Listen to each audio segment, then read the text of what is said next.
Hello and welcome back to Rage Gaming and more Last Epoch. Today we're discussing the current power rankings for every mastery. What that means is a comparison of all the masteries, their standings compared to one another. Now what's important about a video like this is a valid source of information and how we actually judge this. Thankfully there's a competitive ladder system that literally exists in the game already, Diablo 4 could never, so we don't need to struggle with vague considerations. Unfortunately the official ladder system isn't accurate at all and seems very unreliable. Thankfully though we do have the Last Epoch tools website, which is more than equipped to actively track what's really going on. Through this then we can take a look at the arena rankings and see a complete list of every player's progression in that in-game system. We can see what wave level people have cleared. The higher the level, the more impressive. And while it's true that your average player is going to be much more concerned with the main endgame system being monoliths, the arena is still a great gauge for us to understand the sweatiest of endgame potential. With that in mind, we can see that there's a serious gap between the top three here, well over 1,000 or even over 2,000 at the top spot, while everything below that drops down into say the 600s pretty quick. Also, you can definitely see that one mastery is particularly popular and effective at the highest level right now. We did think that Falconer would be a top contender, probably the most popularly relevant one, while Warlock was expected to do well, but it's pretty much the other way around. Today though, we're going to be going through every mastery, how it's ranking based on this source. So with all that explained, let's get started. Going class by class and covering each mastery, let's start with the beastly showing of Acolytes, and to my surprise, the most popular class in the top rankings of Arena right now is also one of the most powerful. Warlock has dominated the softcore solo showings of Arena, and at the very top here is this player C. Kyber, with an insane Arena wave score of over 2,200 at this time. Under that, we have many more Warlocks though, with Imber at second place with 1,600 plus. Fourth down is nearly a half that. It's a pretty big gap. And as we scroll the Acolyte showings, it is roughly 90% Warlock players, using similar build concepts. The two main builds tie into that fissure concept, whether you're leaning into bleed or torment specifically. The top spot has actually been swapping between both, so it's hard to gauge which is better, but it's obvious that they're both very reliable for its insane AoE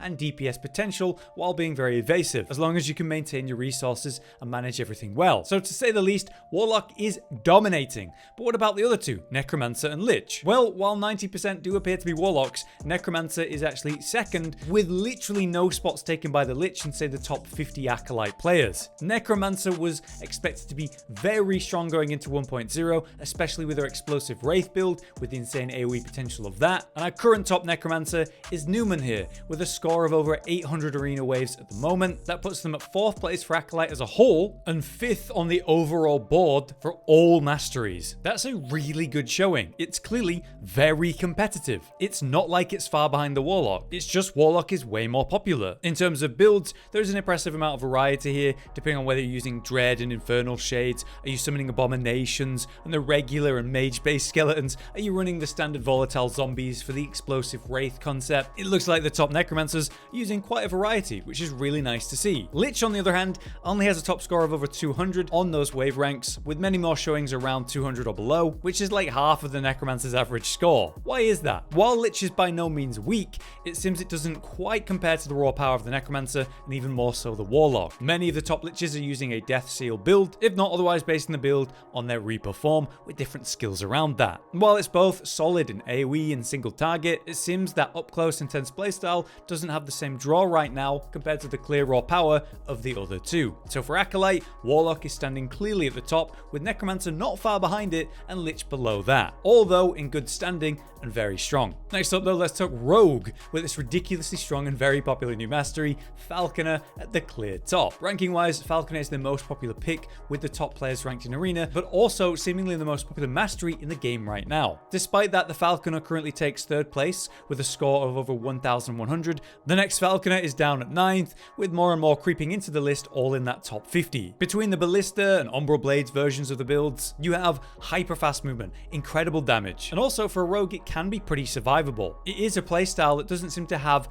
a weak thing that it can focus. Great in AoE, single target, speed clear, and because of that also leveling. It was definitely predicted to be overtuned in 1.0, and with its new fun design, I think it was expected to be very popular. So it's not been surprising to see how popular it is, it's just surprising to see compared to Warlock, it seems like Warlock's actually winning. Now compared to the Falconer, we can't really place Bladedancer or Marksman over the other in terms of 2nd and 3rd place for Rogue. Technically, right now, a Bladedancer has cleared 289 waves, and a Marksman's below that at 284. There's only 5 between them. They're they're definitely able to change. You can definitely see they're going to push more than that. It's just clearly the Falconer is well above both of them. But it's interesting because Marksman and Bladedancer are super good. They're both incredibly quick. Marksman can dumpster in single target or fly through packs. Bladedancer is considered one of the fastest leveling masteries you can pick right now if you're doing speedrunning. So overall, I would put them both at pretty much the same level, just noticeably below Falconer, which is just insane at this time. Moving on to the third for the masteries in these rankings,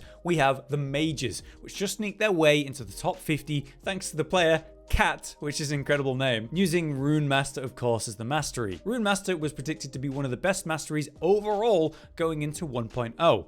Even after the nerfs that they saw in that patch. It's also the most popular mastery for mages and has been pretty much the case since its release, largely because of its raw power, but also the mechanically interesting gameplay. The idea that you need to do things and cast skills in the right order to then successfully invoke correctly at the end, it adds a lot of depth to the gameplay that no other mastery really offers at this time. And with it being more complicated because of that, it's almost like they have to make it stronger to make up for it being, quite involved to play. Currently, our top Runemaster has cleared over 400 waves as I make this video, which is significantly more than, say, Marksman and Bladedancers, who are just below 300 as we just mentioned. In fact, the top 7 Runemasters in the arena rankings are above 300 right now, so it's a good showing. More interesting and less clearly known though is which of the other 2 masteries for mages is doing well. Right now, it seems that clearly Sorcerer is the better pick, which, works great as a mastery. It's just overshadowed by Runemaster. Our top Sorcerer has cleared 274 waves, with a good few other Sorcerers at 200 above or below that. Honestly, Sorcerers kick ass in, say, the leveling phase. They're still fantastic in late game. We'll have no problem clearing anything in the game, like all masteries really. But you don't have as many people interested in the mastery because they're playing, say, Runemasters. There's a lot less results in the rankings. That's also very much shown with the other mage mastery, the Spellblade, with their top clears being sub 200 right now. It was predicted going into 1.0 that the rankings would look exactly like this. Runemaster being a top tier mastery overall compared to every mastery, and then Sorcerer being solid but below that, and Spellblade being below both of them. So that's been reflected in these rankings. Okay, so next we have my class of choice, the Sentinel, which remains a pretty popular pick between its Paladin and Void Knight masteries. Sadly though, Sentinel does not make it into the top 50 right now. It's not until the 54th slot where we have our first one, a Void Knight by the fantastic name of Chicken, who has cleared just shy 400 waves so far. That's only just behind the Runemasters, by the way. The gap is a lot smaller than I expected. We have to shoot down to 109th place though to see our next Sentinel, a Paladin by the name of Lucifer. With over 300 waves cleared between the two, it's a lot less of a gap compared to other classes and masteries. Our Void Knight is running that permaspin Warpath build though. Warpath is usually a Void Knight thing, and it allows for infinite spinning, brain off gameplay, where you just worry about managing your health and mana and get your echoes out to spread everywhere. This classic spin to win, and it's proven to be good in both single target and AoE, so works well in the arena obviously. But personally, I don't think is the most engaging gameplay. Under that we have Paladin, which in this case is using the new Healing Hands skill tree I mentioned. It appears to be the impressive Healing Wind style build, where you're smiting targets from far, and that's proccing Healing Hands around that smite automatically. So big damage in AoE, and really good single target as well, with lots of healing for survivability, playing around your mana to increase the DPS if you're using, say, the Devotion unique amulet. Below those we have different builds, like someone using Shield Rush, or a Javelin build, or even a Hammer build, or a Rive build. So it's really cool to see how many Paladin build options there are right now in the top rankings. Clearly they're very competitive with one another, so it's a great time for Paladin variety. However, as completely expected, the much less popular Forge Guard, which is the least popular mastery of the time right now, has clears about half the rankings of the other Sentinel masteries. At 160 waves currently, it's much lower on the list. Paladin just offers a lot more variety and new options. Void Knight is just raw strong right now, so with the state of the mastery right now and how it's been for a bit, I am expecting it to get buffed at some point. But now we have our last class to talk about, the Primalist, which is currently listed as the least popular class overall. Does that mean it's weak? Absolutely not. In fact, it's only just below our Void Knight at 54, down at 61, with a clear of 378 waves, only 18 behind. This was cleared by Pada, a Druid player, but if we scroll down on the list towards rank 100, you actually see a few more Primalists, 2 Beastmasters, both with over 300 waves cleared. Even the Shaman's right behind that, still over 300 wave clears there. So it's pretty damn balanced for a class. The 3 masteries are all doing very good. For Druid though, which has our top rank for the class masteries, we see an interesting combo of of Werebear and Spriggan form around Maelstrom, Warcry, and Atera's Blessing. Druid players are going to have to drop comments about what this build is, because I'm definitely more aware of, say, Werebear and Swipe compared to that. But we do have different Druid players below, a lot of them using the Swarmblade form, relying on storms and tornadoes, the lightning-based builds, which are very tanky, straightforward to play, and though a bit slower movement speed-wise, very reliable. So it's no surprise really that there are many different druids and different builds that are doing really well. Second place for the class though, barely above third, was Beastmaster. There's been some exciting changes for their wolf-based stuff, aka Squirrel once you get the unique, but it's actually a totem build that's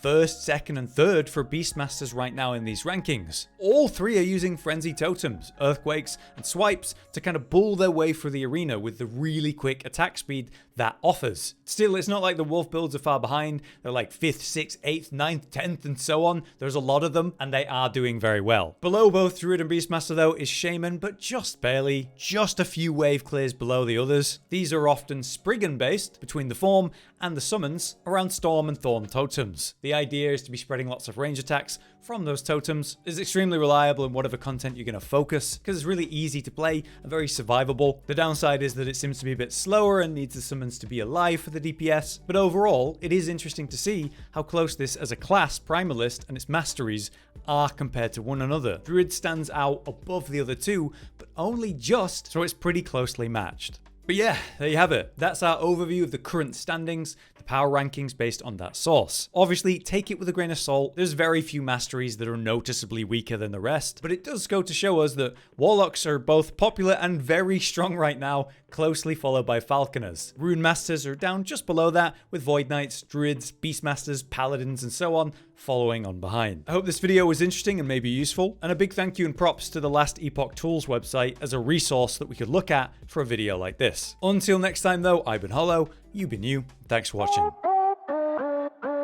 Josh, Cotton, and Hollow with the videos, dropping the humor like a hammer on your tippy toes, bringing entertainment on a daily arrangement to take our insanity and turn it into entertainment. Yes, I said entertainment twice, to reiterate that it is nice to look into your faces on a mostly daily basis when you let us in your homes to make the whole world a stage. Goodbye.